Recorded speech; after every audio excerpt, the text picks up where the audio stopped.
Hey, today I'm super excited, heading to Steamworks to, oh, I see him. Vance had beat me here. He beat me! I'm always the one that's early, and then stupid streetcars in Toronto are the worst. Anyway, we're here, we're at Steamworks for a brand new video. Let's go in. We are going where no camera has ever gone before. We are going to be traveling into the sometimes mysterious and always intriguing dark spaces of a gay sauna. In this video, we're going to talk about why people go to dark rooms, who you can expect to find there, and what you can expect to find there. Helping me demonstrate in today's video is my buddy Vance. Now, if you haven't seen our scenes on either of our OnlyFans pages, you can just go to the link in the description below and you'll find both of our pages' links there. What are you waiting for? What are you waiting for? What are you waiting for? That's a song, right?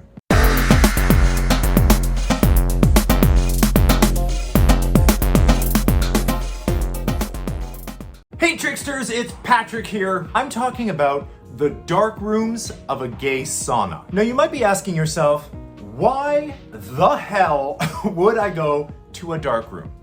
Well, let's start with why people go to dark rooms, because there's a lot of misconceptions of why people would even put themselves in this space. Most of them by people that have never been there. Of course, the number one reason why people would go to a dark room is to really let go of any inhibitions and to really let loose, because this is a space where you can find the least amount of judgment in the bathhouse.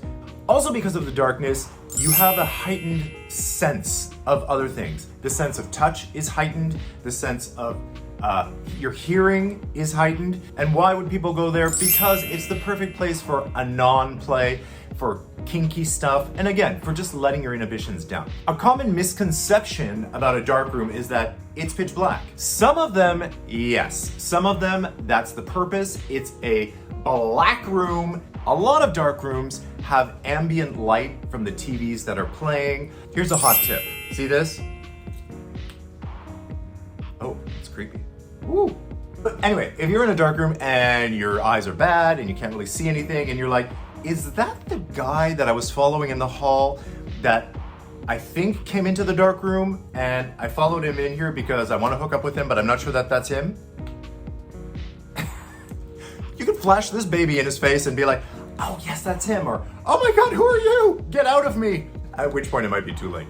Okay, so you understand why people go there, but let's start looking at what exactly is in a dark room. We're gonna start with glory holes and cabins. Now, everybody knows what a glory hole is. You can find these throughout the dark room. They'll be in different walls, in partitions. What you'll also find are these cabins. Now, most of these cabins are like stand-up style.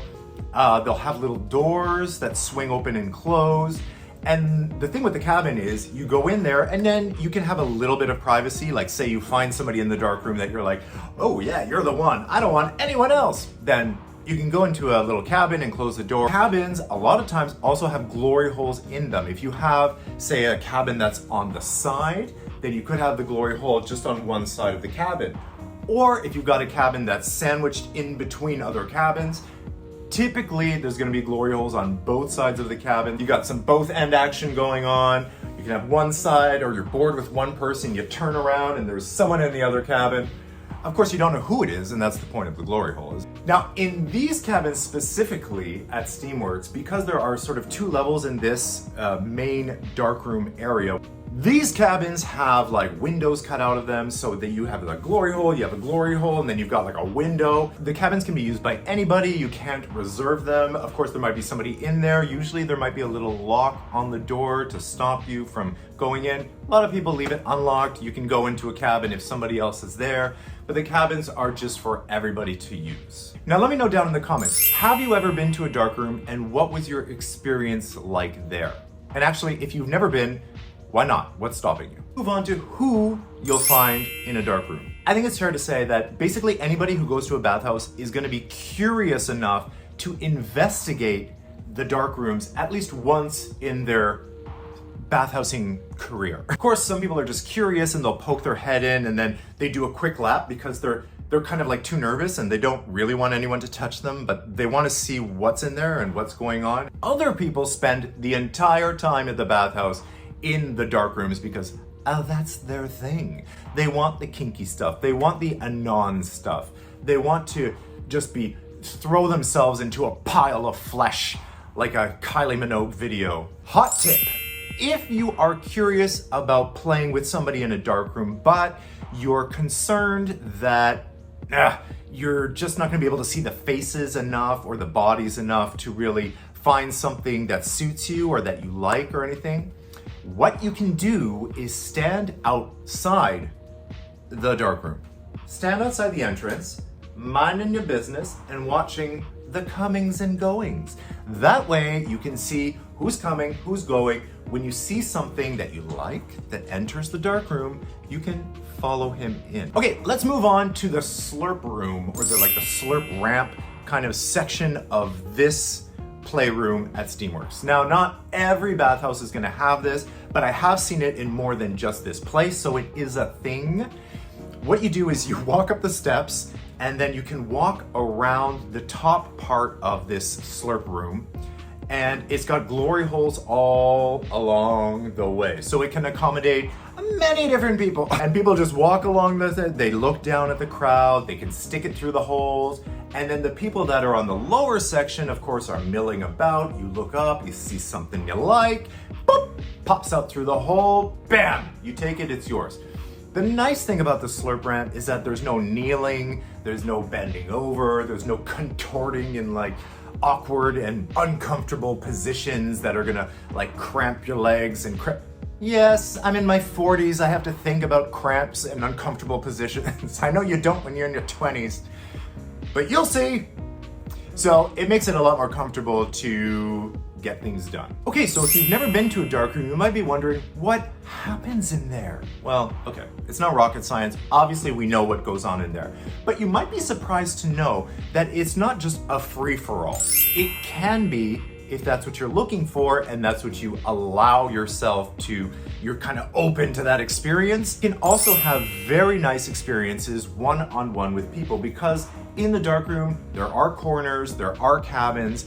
Even in the open public areas, people aren't just gonna invade your space necessarily. You may have to leave at some point. If you literally only wanna be with that one person that you found, you may have to leave the dark room and then go to a more private space, because this is a public space, it is a public room, and you can't really get upset when people are trying to get involved with you. Most dark rooms are gonna have little benches for you to play on. So these benches will have different levels, so you can put your knee up, you can put your legs up, you can get on all fours. Again, this is all designed with the act of sex in mind to make it more comfortable, more easily accessible, because you don't gotta contort yourself or get cramps or kneel on the ground. Hot, obvious tips. Bathhouses are cleaned constantly, but you still do not want to be on the floor of a dark room, mainly because you can't see.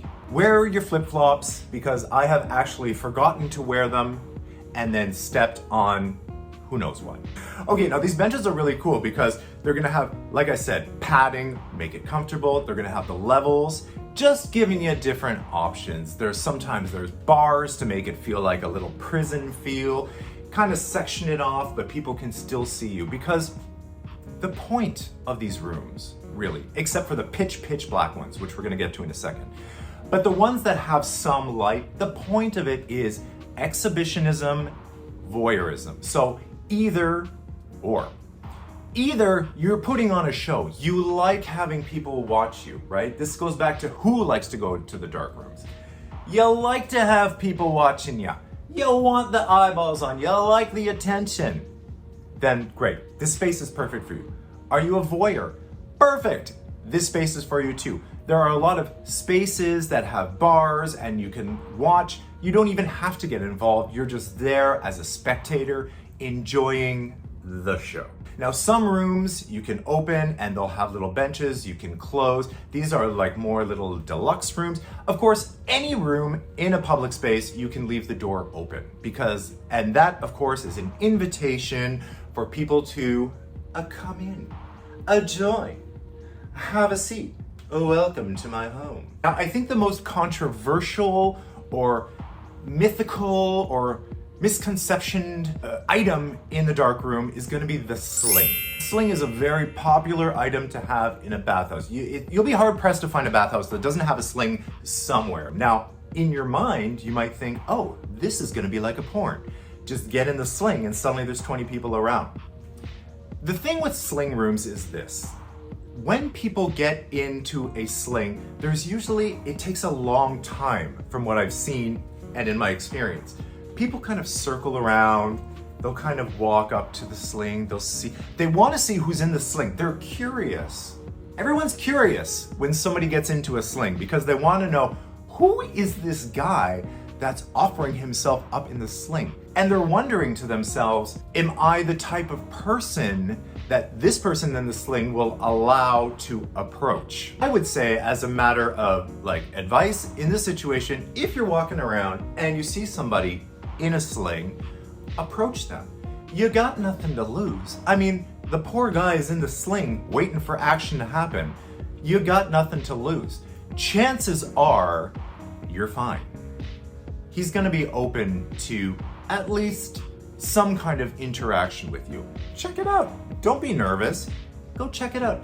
What do you have to lose? What the worst thing he's gonna say is maybe just push you away with his hand or something like that. But then who cares? Move on to the next person. That's the whole game of the bathhouse, is that there are other fish in the sea and you just move on. There's nothing to be afraid of with dark rooms. The last place we're gonna go visit now is the pitch black dark room. Now, obviously we had to turn on the lights so that I could show you, like in all of these places. So in this back dark room, now this room that you're looking at right now is usually a pitch black.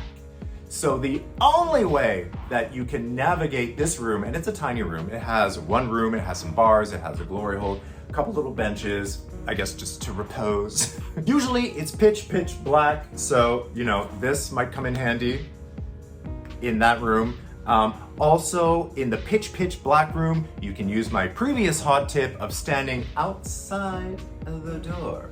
When you see something go in that you like, make sure to follow closely behind if you're heading into the pitch black room. Otherwise, you're gonna lose him, and then you don't know where you are, and then maybe that's not the experience that you were looking for. But it is the experience that a lot of people do look for. So these pitch black rooms do exist. You can always go to the black rooms with your little flashlight, or just follow somebody in.